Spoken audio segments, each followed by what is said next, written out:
Welcome everyone! On this channel we talk about the beautiful and complicated life of nomads. So let's begin! Hello, for those of you who are new to the channel, my name is Elena. I was born in Serbia, lived in France for 16 years, and now live in the UK. I've been here for 7 years. I speak 4 languages, and I've worked as a flight attendant for 10 years. And most of the people that I know have lived abroad at some point in their lives. So that is something that I love talking about. And I also happen to have 2 kids. And today we'll be talking about them along with other children. And we have a brand new panel today, and I will be introducing them very shortly. My name is Neethu and I moved to UK after my marriage, so I've been here in this 4 years and 6 years old. My mother tongue is Malayalam. I'm from a southern part of India called Kerala, which is beautiful. With my older one, Rian, he was very confident in Malayalam, maybe 4 years until 4 years old. When he started going to school or started preschool, he completely stopped talking in our mother tongue. But when it comes to my second one, he never tried to speak. Even though I speak to him in Malayalam, he never speak me back in my mother tongue. And would you say that he understands? His main interaction is with his sibling. So yeah, he never tried to speak in Malayalam at all.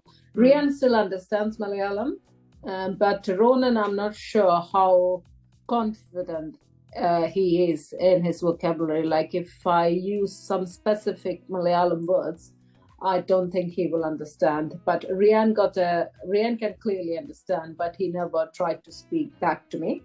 Okay. But he can still, if I ask him certain words, what it is, what that means, he know. But with Ronan, he doesn't at all.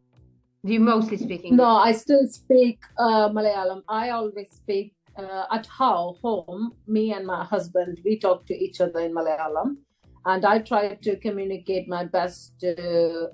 I always speak to Rian in Malayalam itself, even to Ronan, but he kind of understands. But sometimes I have to use English as well. Yeah. Okay. Yeah, I think it just once they decide to learn, if they want to learn themselves, I think it will be much easier. And any other language, I think you speak 2 or 3 languages, it's much easier to learn any other language afterwards. So definitely there is definitely an advantage in life to knowing multiple languages, that's for sure. Hello, my name is Lara. I'm originally from Italy, northeast, like 1 hour drive from Venice. Very sunny, nice weather there, and good food, as you can imagine. Yeah. And I moved here roughly 10 years ago as well, and have 2 kids. So, older girl, she's 9, and younger boy turned 5 a couple of months ago. And we speak Italian and English. So, Italian is our mother tongue for me and my husband, both of us. Yeah, so for both of you, you're both from the same country, both in the couple. I mean, you're both from the same country. So that was the language that you would communicate with each other. So that's great. So I'm just going to say for me, because that's not something I spoke about before. So my partner and I met in France.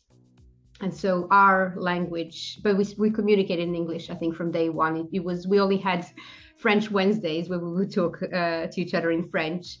But normally English was the language that we spoke together. And then we moved here, and then our first one was born. And because we were already in the UK and we spoke English to each other, we naturally spoke English to our first son, which is something I kind of came to regret a little bit afterwards. And then with my second one, we started talking to him in Serbian, because that's where I'm from, as you know. But kind of got lost again in time, and we went back to English. So now our main language at home is English. You spoke in Italian from the start to the kids? Yeah, from the start, yeah. So we took the decision to start with where we would only speak Italian to the kids at home, because otherwise they would they wouldn't be able to speak to the grandparents or family, friends when we go to Italy. So we had to stick to Italian at home. Yeah, so it's completely different. But it's, I mean, you're absolutely right, because now we're struggling with my mom not being able to communicate with the kids. And you had the same need, didn't you, with your mom and the boys when she was looking after them? Yeah, they were struggling to have like a proper communication. Like I was mentioning it earlier, like Rian was fluently speaking in my mother tongue, but since he started preschool, he completely switched to English. Like he was managing both simultaneously, but for some reason, like when he joined preschool and once he started school, then he completely stopped talking. But then his confidence grew though, because I remember him being really shy in preschool, and you know, playing with the kids. But there was a stage where he was more comfortable with people who talking in our mother tongue than people talking in English. But now he flipped, like now he's more confident interacting with his friends rather than like my parents. So Interesting, isn't it? Yeah. How was Alice when she first started going to school? Did she speak English? I think for Alice, so they had different experiences in terms of languages, because Alice had more exposure to Italian up to the point when she was probably around 2 years old. So her main language at the time was Italian, which meant she was struggling in nursery to start with, because she had to pick up a lot of language and vocabulary and all of that. But then when she started in reception, I think she was probably just at the right stage. The thing with that is because she's a July baby as well, she would naturally be 1 year behind some of the kids in reception. So that's the two things combined together, I think, weren't that it wasn't that easy for her to start with, but that wouldn't hinder her to playing with other friends and all of that. So it's more like probably it's the confidence level. So and then on the flip side, Ryan was exposed to the English language. Like he was staying with a childminder. He was probably 1 year, 2-3 months when he started going to the childminder in English. All right, and you could really tell that's the time where the brain starts developing, I think. And he flips to English. And his main language was English, so he's always been more fluent in English compared. When we are at home, the majority of the time they would talk to each other and play in Italian. It does happen that they do that in English. I don't stop them doing that. But they would always talk to us in Italian, so they wouldn't ask me a question in English if we are at home.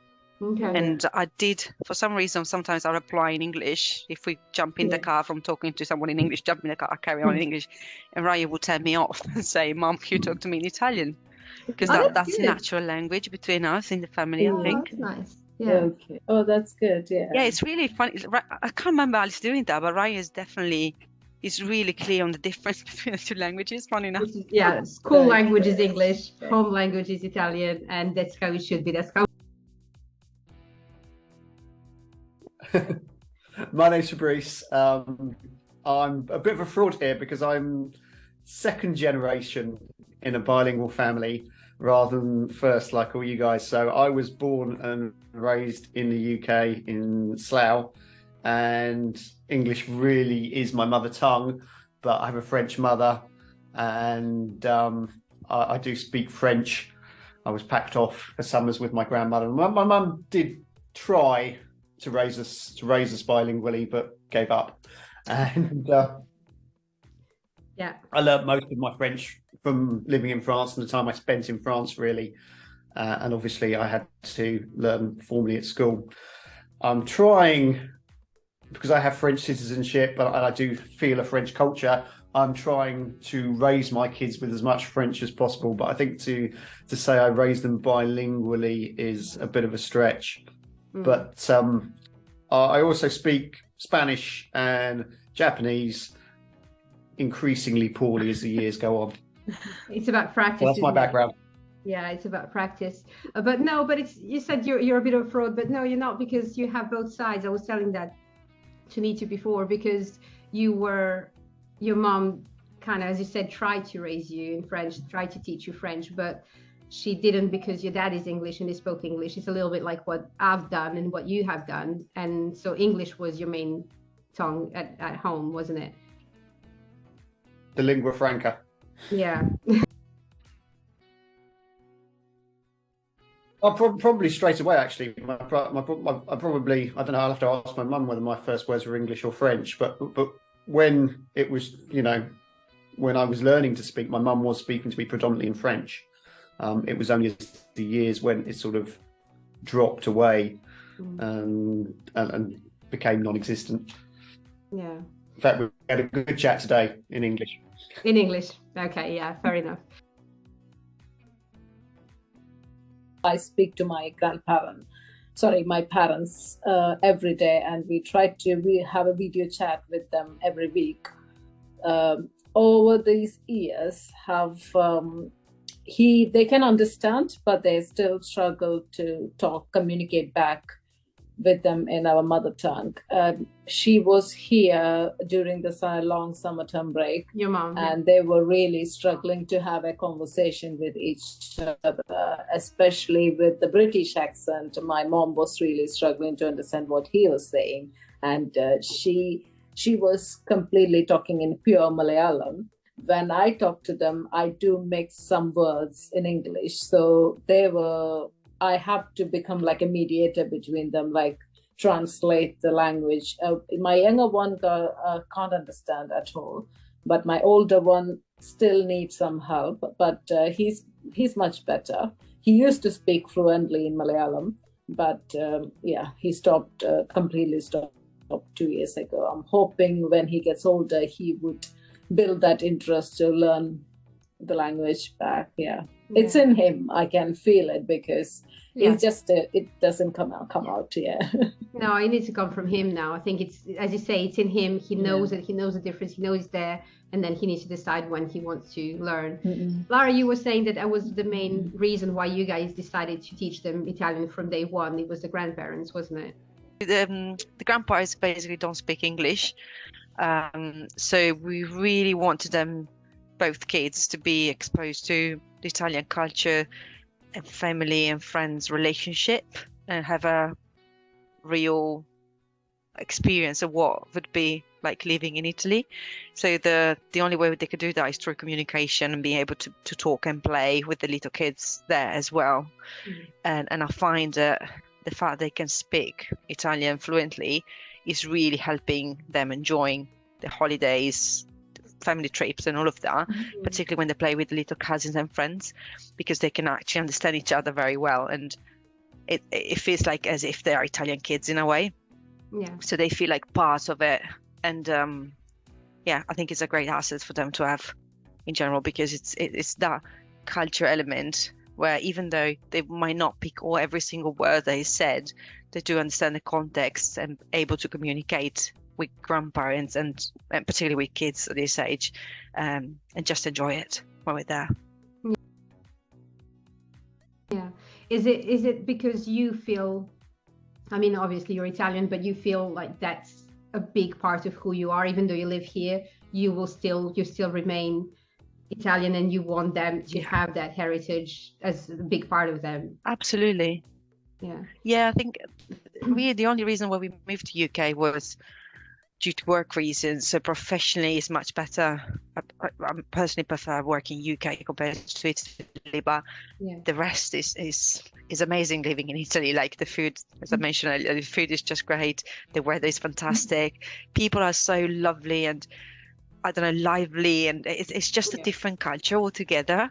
And I really like the British one, because obviously the kids feel like that British exposure in schools, and I think they grow into British person. But the fact they can experience the Italian cultures as well as we did in a way, it really helps them building the identity in both cultures. if you don't mind me just repeating what you said before, but you were saying that Italian for them is more their emotional language, whereas English is their sort of logical. That's right. Community language, and I love that, and I think you're absolutely right. I think you're absolutely right. What about you, Fab? In terms of when you go away with the girls, you don't go to France very often, do you, with the girls?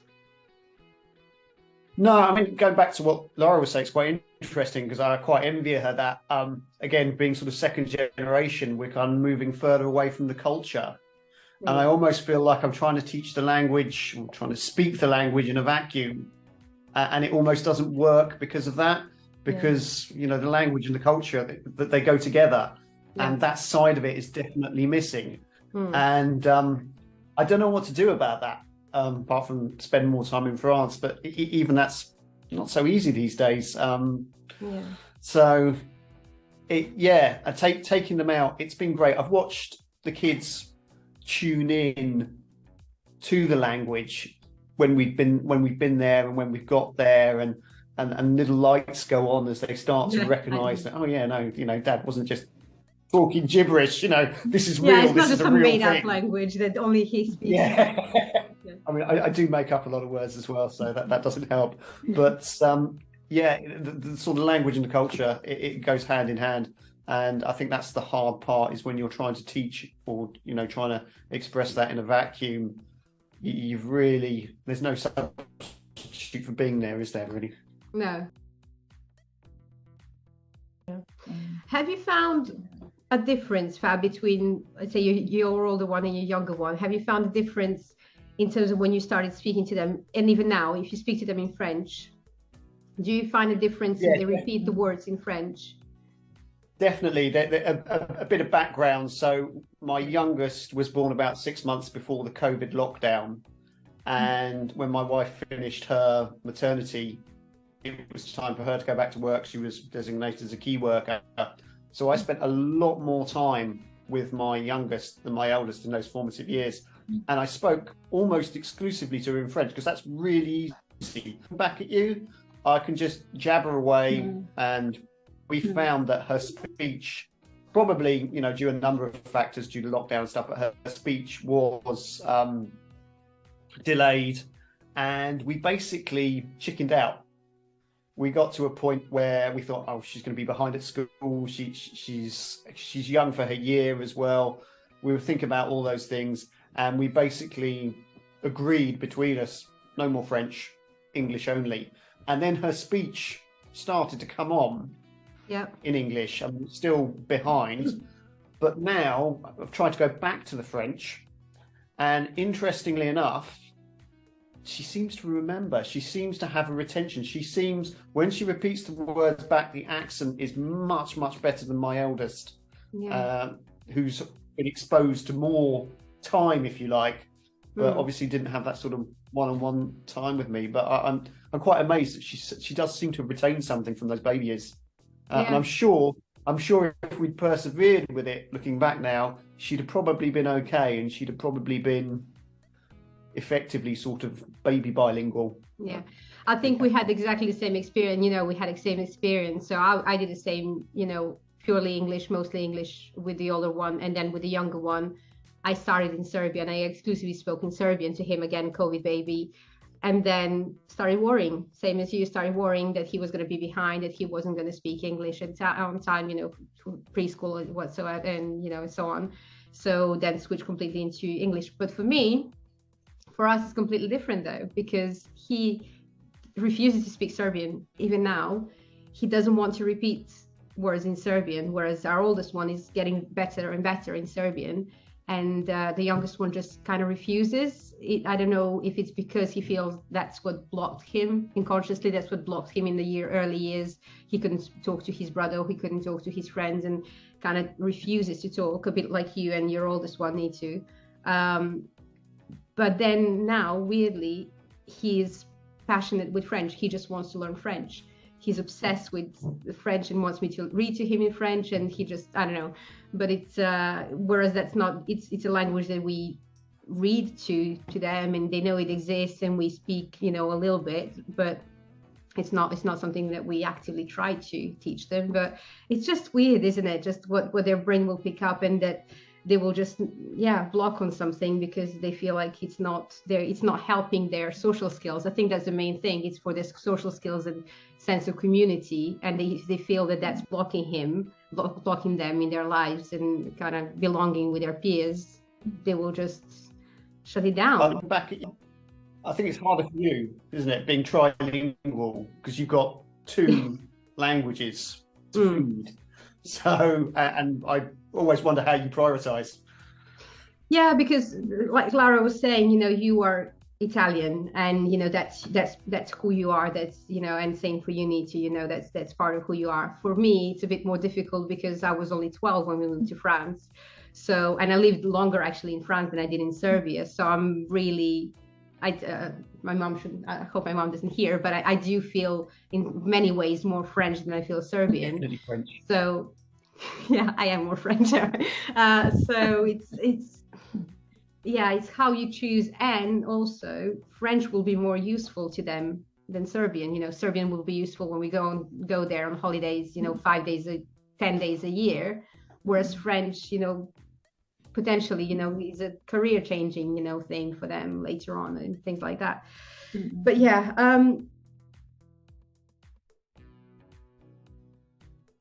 Did you get any criticism for not speaking in English, or actually now the other way around, the fact that your kids only speak English? Do you get criticism back home for them not being able to communicate with family? And my mother do sometimes say like you are not very strict communicating him in my mother tongue, but I can't force him to.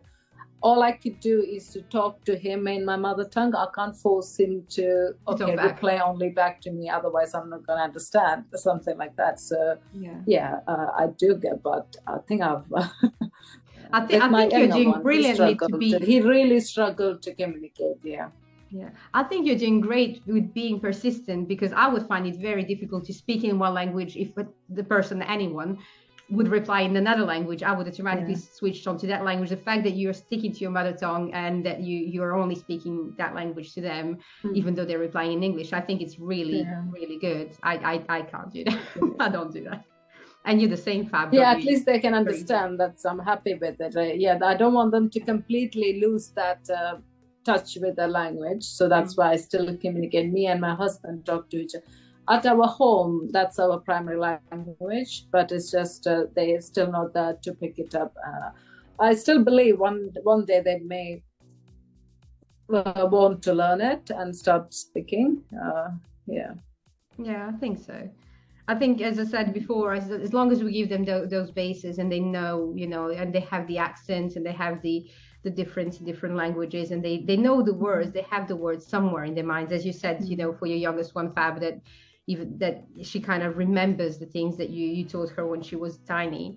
It's there, it's somewhere at the back of their minds, and if and when they decide to learn properly, I think it will be very, very easy for them. Lara, let's say the fact that you decided to only speak in Italian to them, did you get some sort of criticism when they started school, and people saying, well, now they can't communicate, or things,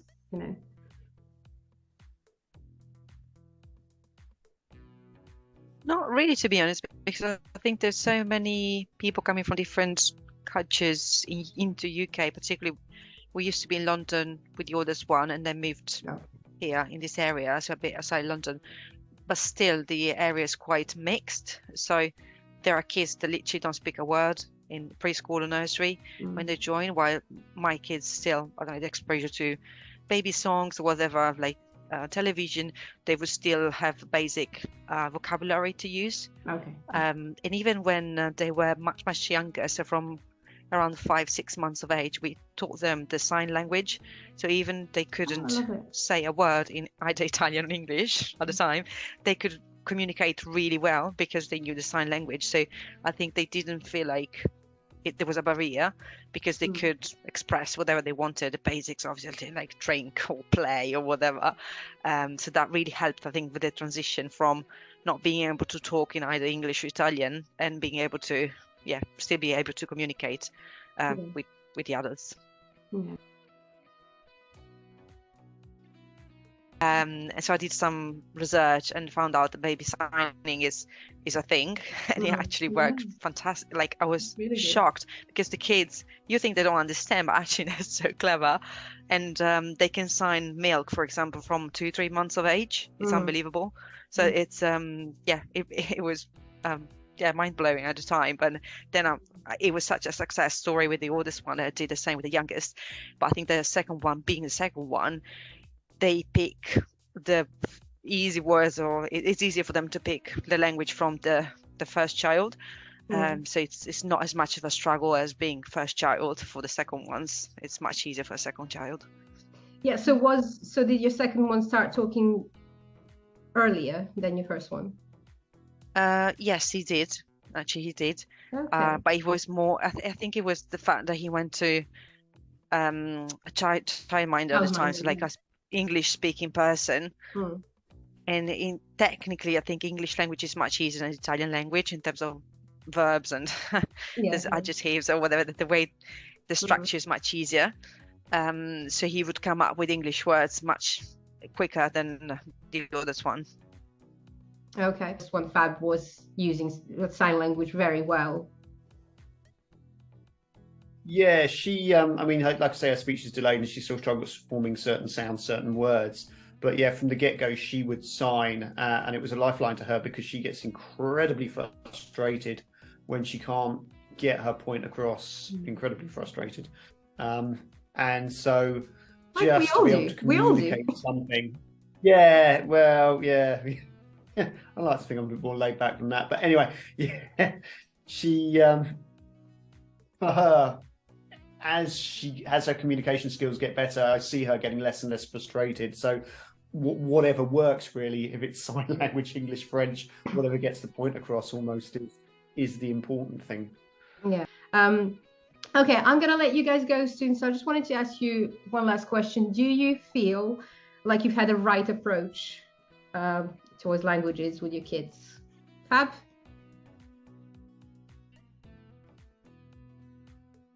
I'm making it up as I go along, and I'm trying not to beat myself up too much about it. Interesting enough, when you're saying that, you speak to them in the language and you get nothing back, or you get something back in English, I get that all the time, certainly with my eldest and mostly with my youngest. And I think I took that as failure, but actually, I don't think it is failure. Yeah.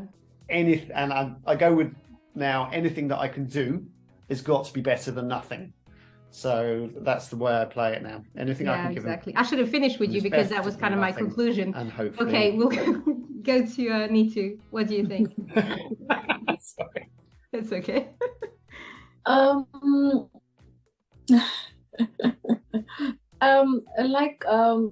As mentioned earlier, it's I don't think I could have done anything differently. The only thing, sometimes I do get that guilt, like maybe I didn't try enough with my younger one, because I was already disappointed. Like, I tried everything with my older one to speak in mother tongue, but he stopped talking anyway. So I was kind of in a feeling like, how hard you try, they're not gonna.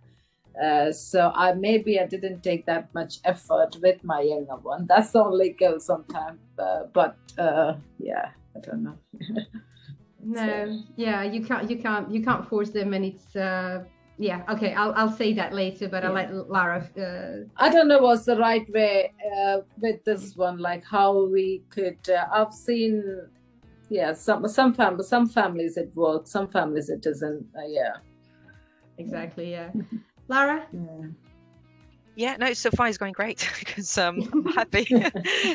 Obviously, the one thing I haven't done, and probably I should start thinking about, particularly the oldest one, is a formal lesson of Italian language where they start writing and right spelling, and so being a bit more formal. I know some bilingual parents do that with kids from a very young age, but I just felt it was too much pressure on them.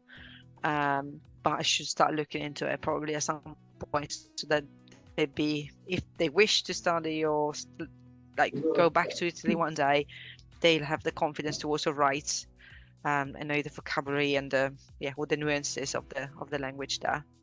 That would be my own criticism to myself. I wasn't looking for us to feel guilty or criticized or anything. It's just that I think whatever happens, we will find reasons to feel guilty about it and feel like we failed on some level. But we have 4 completely different, well, let's say 3.5 completely different stories here and different approaches and different results. And I think the end is just that they're different kids and they're different logics, and you're older ones from your younger one, and any other kid, I think they will pick up what works best for them at the end of the day, what helps them move on, what helps them, move forward in their lives and, socialize.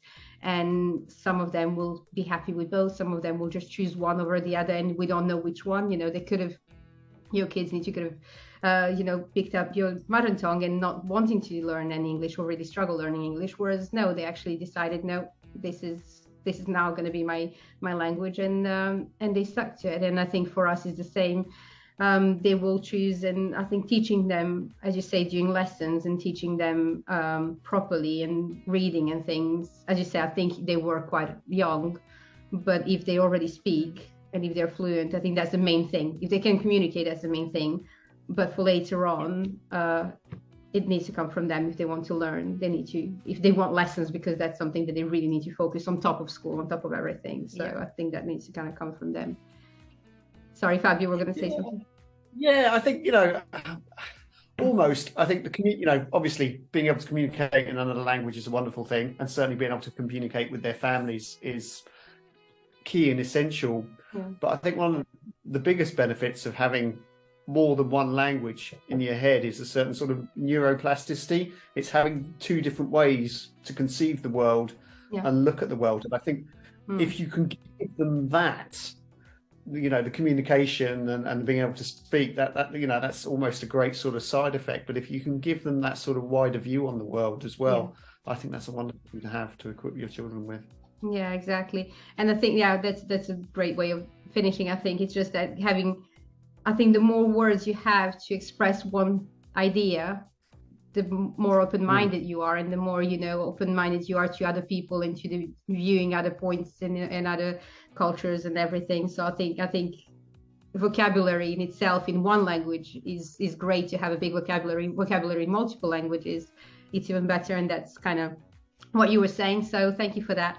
Thank you, guys. I really, really enjoyed talking to you all, and thank you so much. And I hope you guys come back soon in this form or another, but you're always welcome to come back on the channel.